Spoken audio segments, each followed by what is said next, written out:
నమస్కారం నవ్య న్యూస్ కి స్వాగతం। ఈ రోజు వార్తల ముఖ్యాంశాలు।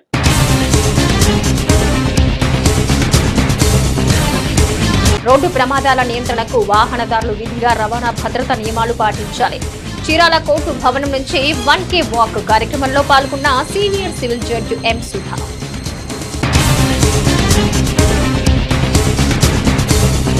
బాపట్ల జిల్లాలోని కొండబొట్లపాలెం నందిరాజు తోట ప్రభుత్వ పాఠశాలను ఆకస్మికంగా తనిఖీ చేసిన జిల్లా కలెక్టర్ వెంకటమురళి విద్యార్థుల హాజరు మధ్యాహ్న భోజనం అమలు తీరుపై ఆరా। చీరాల రైల్వే స్టేషన్ సముదాయంలో ఓ జీపు డ్రైవర్ నిర్లక్ష్యం। స్టేషన్ ప్రాంగణంలో నిద్రిస్తున్న ఓ యాచకుడి కాలుపైకి జీపు ఎక్కించిన వైనం తీవ్ర గాయాల పాలైన యాచకుడు। చీరాల కోర్టు భవనం వద్ద మండల లీగల్ సెల్ ఆధ్వర్యంలో హెల్మెట్ ఆవశ్యకతపై 1K వాక్ నిర్వహించారు। కార్యక్రమాన్ని senior civil judge M Sudha హాజరీ ప్రారంభించారు। చీరాల కోర్టు భవనం వద్ద మండల లీగల్ సెల్ ఆధ్వర్యంలో హెల్మెట్ ఆవశ్యకతపై 1K వాక్ నిర్వహించారు। ఈ కార్యక్రమాన్ని senior civil judge M Sudha హాజరీ ప్రారంభించారు। మోటారు వెహికల్ అధికారులు, పోలీసులు, కళాశాలల విద్యార్థులు, స్వచ్ఛంద సంస్థ ప్రతినిధులు ఈ వాక్ లో పాల్గొన్నారు। కోర్టు భవనం నుంచి ప్రారంభమైన ఈ 1K run Perala Ambedkar circle వద్దకు చేరుకుని మానవహారం నిర్వహించారు। ఈ సందర్భంగా జడ్జి మాట్లాడుతూ రోడ్లపై 2 వీలర్ తో ప్రయాణించే సమయంలో ఖచ్చితంగా హెల్మెట్ ధరించాలన్నారు। రోడ్డు ప్రమాదాలు అరికట్టడానికి కఠిన చట్టాలు ప్రభుత్వం అమల్లోకి తెచ్చిందని, వాహనదారులందరూ వీటిని గుర్తించాలన్నారు। నిర్లక్ష్యం, అజాగ్రత్తతో ప్రాణాలు కోల్పోయే ప్రమాదం ఉందన్నారు। హెల్మెట్ ధరించడం వల్ల ప్రభుత్వ నిబంధనలు పాటించడంతో భద్రత కలిగిన ప్రయాణంతో గమ్యస్థానాలకు చేరుకోవచ్చన్నారు। ముఖ్యంగా విద్యార్థులు ర్యాష్ డ్రైవింగ్ చేస్తూ ప్రమాదాల బారిన పడుతున్నారన్నారు। హెల్మెట్ ధరించి వాహన నిబంధనలు విధిగా పాటించాలన్నారు। ఈ కార్యక్రమంలో జడ్జిలు రెహానా శ్రీనివాసరావు, బార్ అసోసియేషన్ అధ్యక్షుడు రమేష్ బాబు, న్యాయవాదులు, విద్యార్థులు పాల్గొన్నారు।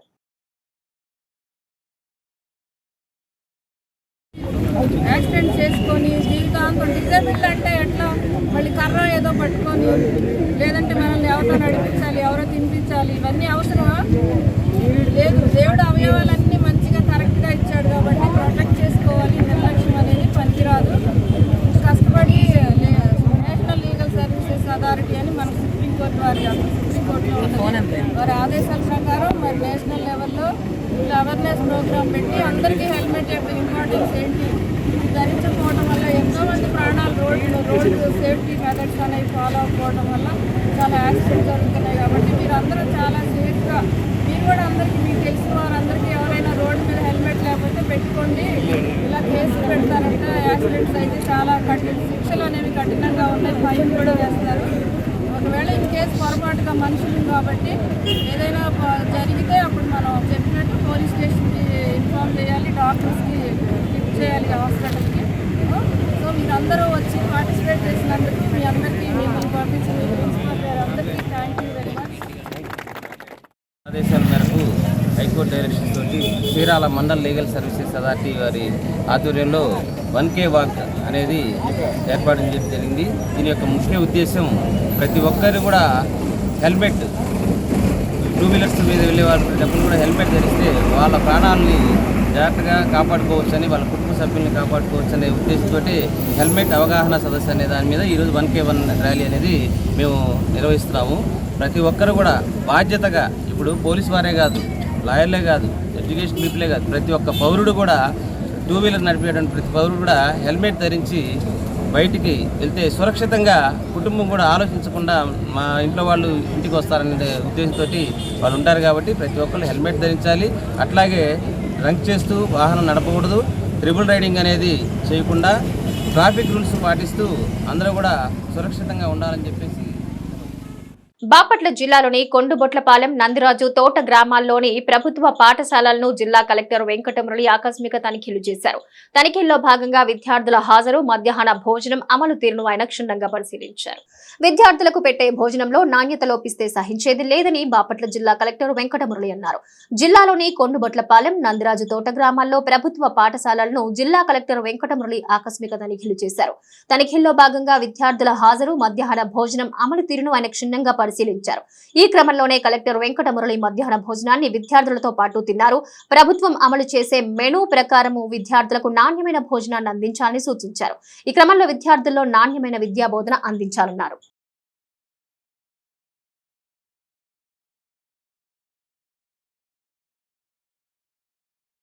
చీరాల రైల్వే స్టేషన్ సమీపంలో ఓ ఖాళీ ప్రదేశంలో నిద్రిస్తున్న యాచకుడిపైకి జీపును డ్రైవర్ నిర్లక్ష్యంగా తోలి తీవ్ర గాయాల పాలు చేసిన ఘటన వెలుగు చూసింది. రైల్వే కాంట్రాక్టర్ ఉపయోగించే జీపును డ్రైవర్ నిర్లక్ష్యంగా తోలి ఒక యాచకుడి కాలిపైకి ఎక్కించిన ఘటన గురువారం చీరాల రైల్వే స్టేషన్ ఆవరణలో జరిగింది. పట్టణంలో యాచకులు ఈ ప్రాంతంలో సేద తీరుతూ ఉంటారు. ఈ క్రమంలో వేగంగా వచ్చిన జీపు సుబ్బారావు అనే వ్యక్తి కాలిపైకి ఎక్కేసింది. దీంతో అతడి కాలు ఛిద్రమైంది. స్థానికులు సమాచారం ఇవ్వగా 108 సిబ్బంది వచ్చి అతడికి ప్రాథమిక చికిత్స చేసి ఆసుపత్రికి తరలించారు. చరిత్రలో నేటి ముఖ్యమైన ఘటనలు ఓసారి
చీరాల పట్టణంలో జనసేన పార్టీ సమావేశం జరిగింది. ఈ సందర్భంగా జనసేన క్రియాశీలక సభ్యత్వం గురించి ఆ పార్టీ సెంట్రల్ ఆంధ్ర కన్వీనర్ ఆల అనిల్ కుమార్ వివరాలు వెల్లడించారు. చీరాల పట్టణంలో జనసేన పార్టీ సమావేశం జరిగింది. ఈ సందర్భంగా జనసేన క్రియాశీలక సభ్యత్వం గురించి ఆ పార్టీ సెంట్రల్ ఆంధ్ర కన్వీనర్ ఆల అనిల్ కుమార్ వివరాలు వెల్లడించారు. జనసేన పార్టీ క్రియాశీలక సభ్యత్వంతో ప్రతి కార్యకర్తకు పార్టీ భరోసా కల్పిస్తుందన్నారు. చీరాలలో క్రియాశీలక సభ్యత్వం నమోదుపై 50 మందిని నియమించి బృందాలుగా ఏర్పాటు చేశామన్నారు. జూలై 18 నుంచి 11 రోజుల పాటు జరిగే కార్యక్రమంలో నియోజకవర్గంలో 10,000 మందికి సభ్యత్వం అందించాలనే లక్ష్యంతో ముందుకెళ్తున్నామన్నారు. క్రియాశీలక సభ్యత్వం పొందిన వారు ప్రమాదవశాత్తు చనిపోతే 5 లక్షల వరకు బీమా వర్తిస్తుందని, అదేవిధంగా గాయపడిన వారికి 50,000 సాయం కూడా అందుతుందన్నారు. సభ్యత్వ టార్గెట్ ను పూర్తి చేసి అధినేత పవన్ కళ్యాణ్ కు గిఫ్ట్ గా అందించాలన్నారు. ఈ కార్యక్రమంలో పద్మిని, శ్రీహర్ష, సంతోష్, శ్రీధర్ తదితరులు పాల్గొన్నారు.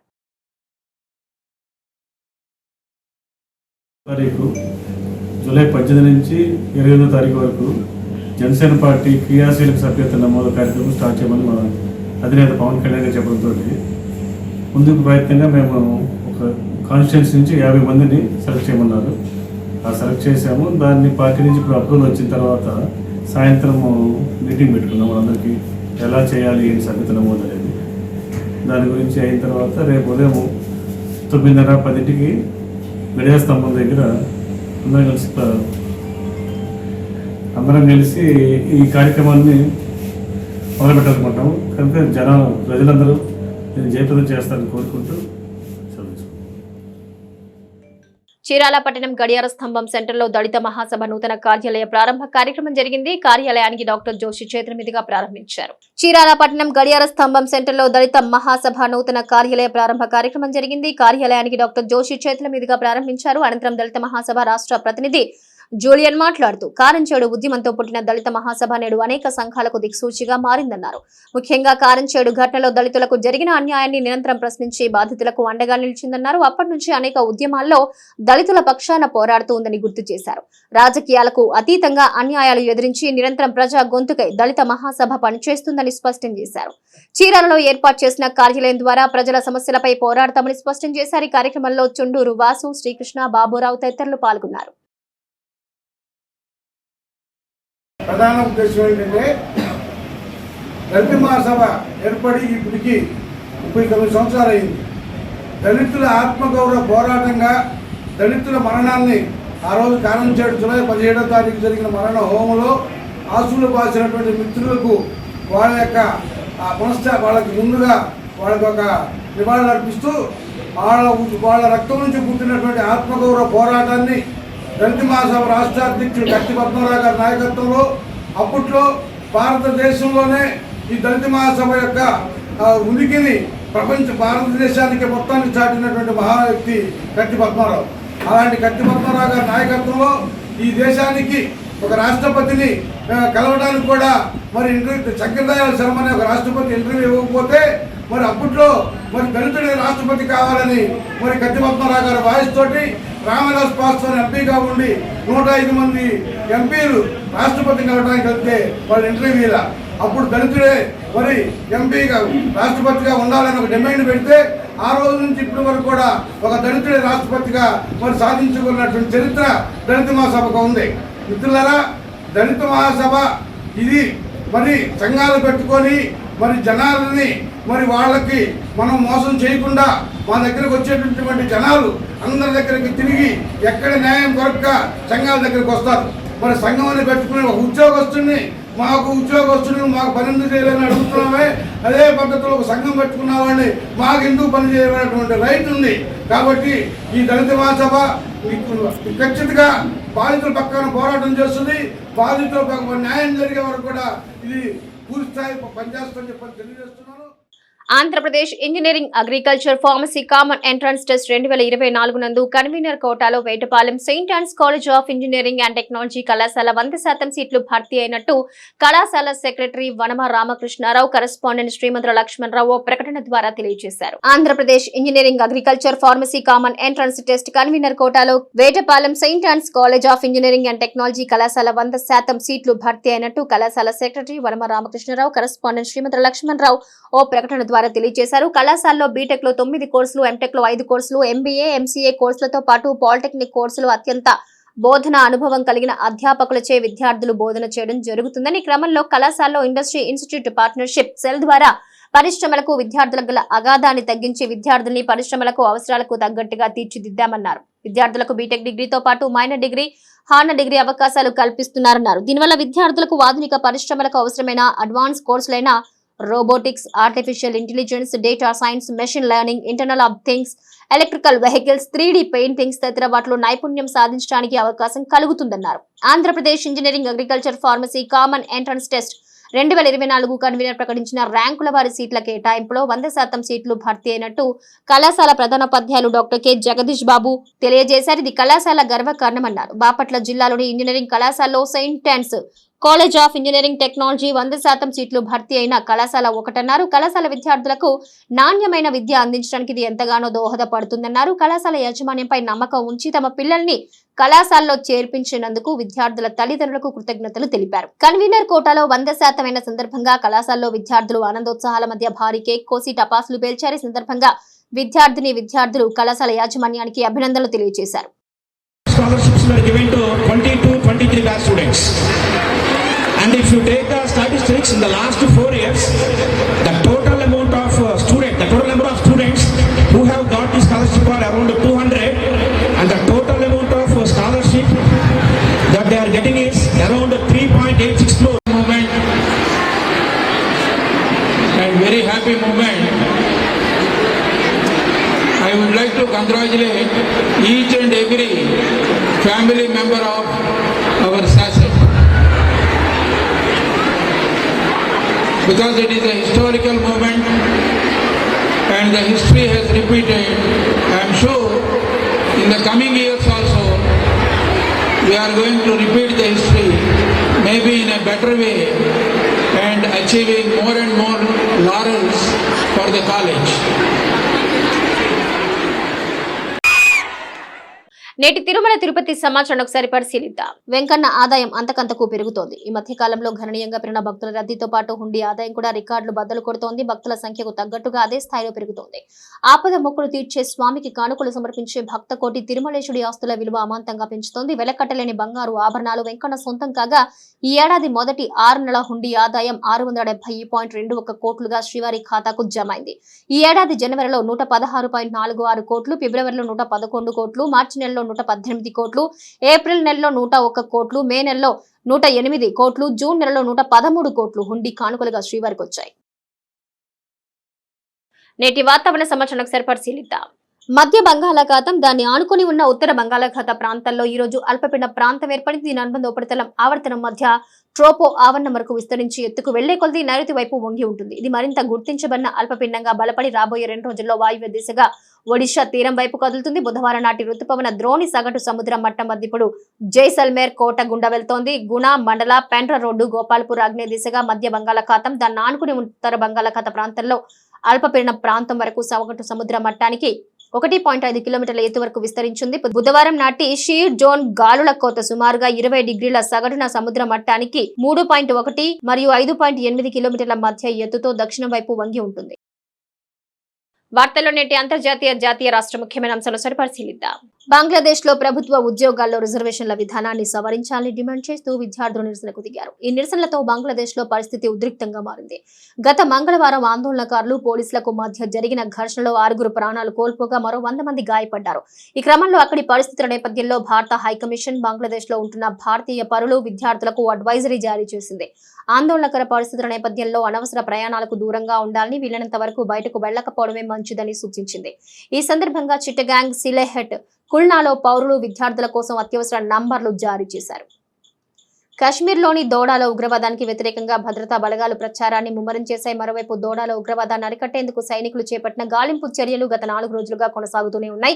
ఈ తెల్లవారుజామున దోడాలోని కస్తీగఢ్ లో దట్టమైన అడవుల్లో ఉగ్రవాదులను సైనికులు చుట్టుముట్టారు. సమాచారం ప్రకారం కస్తీగఢ్ లో ఉగ్రవాదులు భద్రతా దళాల మధ్య జరిగిన భారీ ఎన్కౌంటర్ లో 2 సైనికులు గాయపడ్డారు. జమ్మూ కాశ్మీర్ పోలీసులు, ఆర్మీ బలగాలు కలిసి మొత్తం ప్రాంతంలో సెర్చ్ ఆపరేషన్ కొనసాగిస్తున్నారు.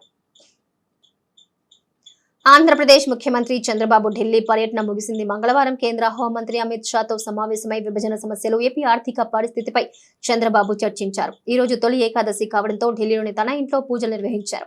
ఆ తర్వాత చంద్రబాబు ఢిల్లీ నుంచి విజయవాడకు చేరుకున్నారు. ఢిల్లీకి వెళ్లిన చంద్రబాబు కేంద్ర హోంశాఖ మంత్రి అమిత్ షాతో రాత్రి భేటీ అయ్యారు.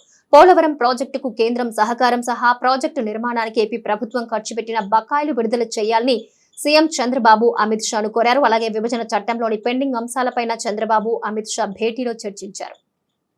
భారతదేశంలో పెట్రోల్ స్కూటర్లు గత కొంతకాలంగా మార్కెట్లో ఆధిపత్యం చెలాయిస్తున్నాయి. అయితే ఇటీవలి కాలంలో ఎలక్ట్రిక్ స్కూటర్లు కూడా మార్కెట్లో తమ హవాను చూపుతున్నాయి. ముఖ్యంగా తక్కువ నిర్వహణ కారణంగా ఈవీ స్కూటర్లకు ఫ్యాన్స్ బాగా పెరిగారు. అయితే కొత్తగా స్కూటర్ కొనాలి అనుకునే వారికి పెట్రోల్, ఈవీ 2 స్కూటర్లలో ఏది కొనాలి అనే అనుమానం బాగా ఉంటుంది. అయితే మారుతున్న కాలానికి అనుగుణంగా మనం మారాలి అనే ఉద్దేశంతో చాలా మంది ఎలక్ట్రిక్ స్కూటర్ ను కొనుగోలు చేయాలి అనుకుంటున్నారు. అయితే ఈవీ స్కూటర్ కొనుగోలు చేసే ముందు తప్పనిసరిగా పరిగణించాల్సిన అంశాలున్నాయని నిపుణులు చెబుతున్నారు. మహిళా ఆసియా కప్ T20 టోర్నీ ప్రారంభం కానుంది. శ్రీలంక వేదికగా జరిగే ఈ టోర్నీ ప్రారంభ మ్యాచ్ లో యుఏఈ, నేపాల్ జట్లు తలపడనున్నాయి. అదే రోజు జరిగే రెండో మ్యాచ్ లో చిరకాల ప్రత్యర్థులు భారత్, పాకిస్తాన్ జట్లు తలపడనున్నాయి. T20 క్రికెట్ లో భారత్, పాకిస్తాన్ మహిళల జట్లు ఇప్పటి వరకు 11 సార్లు తలపడ్డాయి. భారత జట్టు 10 సార్లు గెలుపొందగా పాకిస్తాన్ 3 సార్లు గెలిచింది. ఈ లెక్కల ప్రకారం పాకిస్తాన్ పై భారతే పై చేయని స్పష్టమవుతోంది. తద్వారా ఆసియా కప్ లోను భారత జట్టు ఫేవరెట్ గా గుర్తింపు పొందింది. నవ్య న్యూస్ ముగించే ముందు ముఖ్యాంశాలు మరోసారి.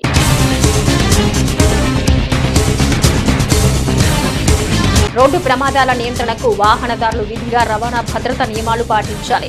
చీరాల కోర్టు భవనం నుంచి 1K వాక్ కార్యక్రమంలో పాల్గొన్న senior civil judge M Sudha.